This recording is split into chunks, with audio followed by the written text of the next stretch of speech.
Cordial saludo. Bienvenidos una vez más a mi canal de YouTube, donde encuentran como otros videos jurídicos de interés. Continuamos con nuestro curso de introducción al derecho, en este caso la que hemos denominado lección 3 video 2, en el que intentaremos explicar al menos de manera superficial lo que se entiende por derecho natural, ya sea desde la perspectiva religiosa o desde aquella que considera que sus fundamentos emanan directamente de la razón humana. En el anterior video, que denominamos lección 3 video 1, traté de explicar el concepto de derecho positivo e hicimos una breve comparación con el concepto que intentaremos explicar hoy. Los invito a visitar ese video que aparecerá al final de este. Comencemos por revisar qué nos dice el diccionario respecto a lo que debemos entender por derecho natural. De acuerdo con la RAE, es un conjunto de normas o principios ético-jurídicos primarios de validez universal, ojo con esto, existentes con independencia de la voluntad humana. Su origen no estará en la voluntad de los hombres, sino en la naturaleza, interpretada con arreglo a criterios diversos, naturaleza creada por un ser supremo, naturaleza racional del ser humano. Hagamos aquí la primera comparación con el derecho positivo. En el video anterior les decía que el derecho positivo, para los defensores del positivismo, el único derecho válido, el único derecho exigible es el que construye el ser humano de acuerdo a unas razones históricas, de acuerdo a su propio pasado, a el pasado de otras sociedades, y es ese derecho el que vale en una sociedad específica. No importa, dicen los positivistas más extremos, si ese derecho no es justo, porque para ellos la moral y el derecho son dos regulaciones normativas distintas del ser humano. Al derecho no le importa si es justo o injusto, sino que le importa que sea ley vigente y que debe cumplirse. Esa es más o menos la diferencia entre uno y otro concepto. Pero vamos a ver cómo en el iusnaturalismo hay una especie de creencia compartida entre los defensores de esta doctrina respecto a que existen algunos principios universalmente válidos que gobiernan la vida del hombre en sociedad. En lo que no coinciden los iusnaturalistas es de dónde vienen esos principios. Para unos vienen de Dios, para otros de la razón humana. Veamos ahora qué nos dice la doctrina sobre este tema. Aclaremos a los que no lo saben que la doctrina son aquellos textos jurídicos, libros, ensayos escritos por expertos en derecho que se dedican precisamente a comentar las normas jurídicas, a criticarlas, a alabarlas, a sugerir cambios en materia jurídica. Eso lo llamamos los abogados doctrina, y por ende los que escriben son doctrinantes en derecho. Uno de ellos es el profesor Eduardo Antinori, un argentino que escribió el libro Conceptos Básicos del Derecho, y nos dice en ese libro que el fundamento del derecho natural es diferente dependiendo de la escuela que lo defienda. Por ejemplo, para el profesor, la Iglesia Católica o la doctrina católica dice que el fundamento del derecho natural es la voluntad o inteligencia de Dios. Esta escuela ustedes también la van a encontrar en otros textos, como la escuela cristiano-medieval, para que ustedes sepan que cuando van a consultar un autor le da un nombre, está hablando de la misma escuela, pero puede darle también ese nombre. Hay otra corriente que es denominada la clásica, que dice que el derecho natural se encuentra en la naturaleza humana, y otra que es la denominada racionalista, que dice que el derecho natural se fundamentaría en la razón, la cual es concebida como una parte principal de la naturaleza humana.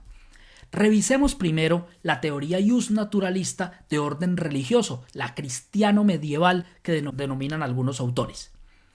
Pues ellos sostienen que el fundamento del derecho natural, como les dije hace un momento, viene de la voluntad o la inteligencia de Dios. Digamos que una de las mejores formas que han encontrado los tratadistas, los doctrinantes en derecho, para explicarnos todo este tema del derecho natural de orden religioso, teológico, es trayéndonos una tragedia griega, como lo hace el doctor Eduardo García Maínez en su texto, en su libro Introducción al Estudio del Derecho, cuando nos cita a Sócrates, pero principalmente a uno de los que él llama uno de sus contemporáneos, el trágico Sófocles. Pues para el profesor mexicano, la respuesta de Antígona al tirano Creón cuando éste le pregunta si es cierto que ha dado sepultura al cadáver de Polínice, encierra la afirmación de un orden superior a los caprichos y convenciones de los legisladores terrenos, que recordemos es como ve el derecho natural esta escuela cristiano-medieval. Escuchen lo que dice Creón, el tirano. Tú, que inclinas al suelo la cabeza, ¿confiesas o niegas haber sepultado a Polínice? Miren lo que contesta Antígona. Lo confieso, no niego haberle dado sepultura. Creón, ¿conocías el edicto que prohibía hacer eso? Antígona responde, lo conocía, lo conocen todos. Creón la interpela nuevamente, ¿y has osado violar las leyes? Escuchen ustedes, y aquí está la síntesis del derecho natural de contenido religioso, lo que contesta Antígona. Es que Zeus no ha hecho esas leyes, ni la justicia que tiene su trono en medio de los dioses inmortales. Yo no creía que tus edictos valiesen más que las leyes no escritas e inmutables de los dioses, puesto que tú eres tan solo un simple mortal. Inmutables son, no de hoy ni de ayer, y eternamente poderosas, y nadie sabe cuándo nacieron.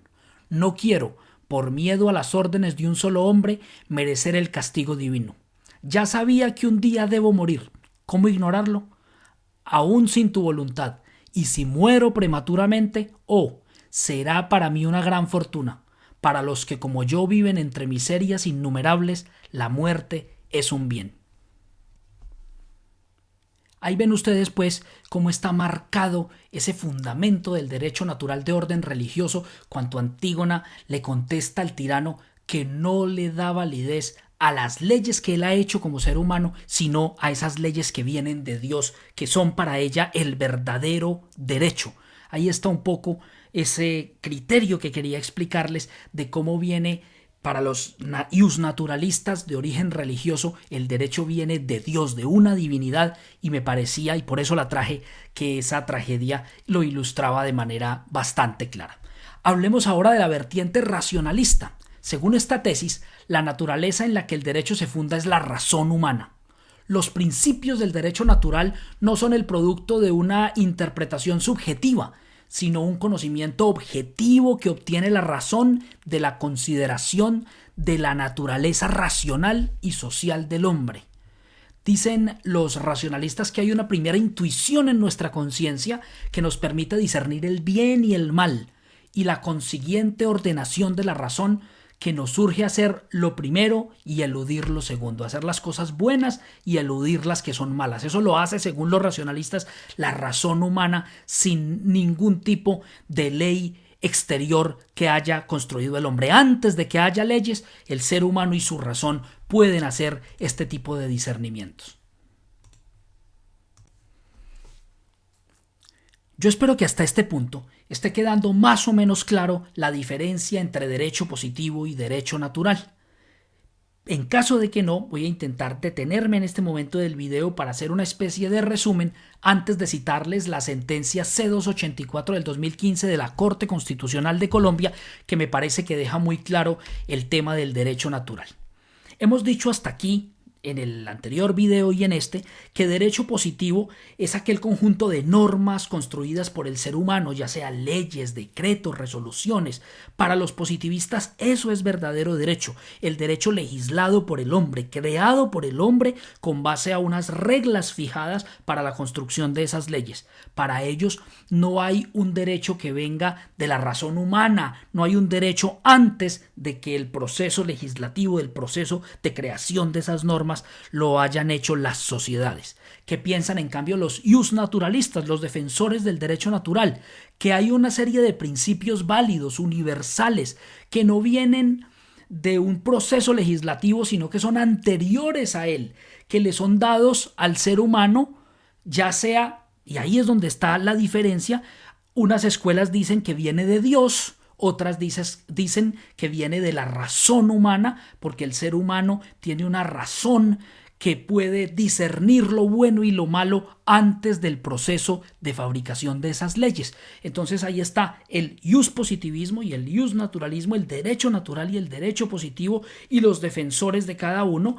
Los defensores del derecho positivo dicen, por ejemplo, que la ley y la moral no van por el mismo camino, que son dos regulaciones normativas distintas del ser humano. Para los positivistas más radicales puede haber un derecho injusto, pero si es una ley, esta ley debe cumplirse. En cambio, los naturalistas dicen que hay que atender a otro tipo de principios, a otro tipo de valores antes de aplicar una ley que sea injusta. Más o menos eso es lo que hemos dicho hasta este punto, y ahora vamos a mirarlo cómo lo ratifica aquí la Corte Constitucional en la sentencia 284 del 2015. Repito, la Corte Constitucional de Colombia, al declarar exequible una expresión, los principios del derecho natural que estaban contenidos en el artículo 4 de la Ley 153 de 1887. En Colombia, para los que me estén escuchando en otros países de Latinoamérica, la Corte Constitucional decide si una norma puede permanecer en el ordenamiento jurídico o no, y un ciudadano consideró que los principios del derecho natural no deberían ser entendidos como un criterio de interpretación jurídica a estas alturas de la vida. Para él esto era una norma de 1887, esto era un tema anacrónico y debía ser excluido de nuestra legislación vigente. Pues la Corte, para darle respuesta a ese problema jurídico, hace todo un análisis de lo que es el derecho natural, y yo he extractado solamente algunos apartes de esa sentencia por la brevedad de este video, que me parece que dejan bastante claro el tema del derecho natural. Nos dice la Corte que cabe entonces afirmar que hay una idea común a todas las escuelas de derecho natural, y es la siguiente. Dice la Corte: la creencia en que existen algunos principios universales válidos que gobiernan la vida del hombre en sociedad, principios que no han sido creados por él, sino que son descubiertos, principios verdaderos que son obligatorios para todos, incluso para aquellos que no pueden o no quieren reconocer su existencia. Sostiene además la Corte que algunas posiciones justnaturalistas se caracterizan por el aserto de que el derecho vale y consecuentemente obliga, no porque lo haya creado un legislador, lo que dijimos hace un momento, o tenga su origen en cualquiera de las fuentes formales del derecho, sino por la bondad o justicia intrínsecas de su contenido.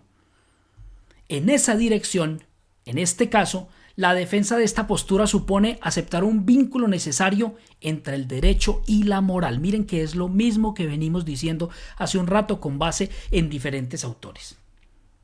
El derecho natural, nos dice la Corte, acoge la tesis según la cual entre ambos sistemas de regulación de la conducta humana existe una relación conceptual, y en consecuencia el concepto de derecho debe ser definido de manera tal que contenga elementos morales.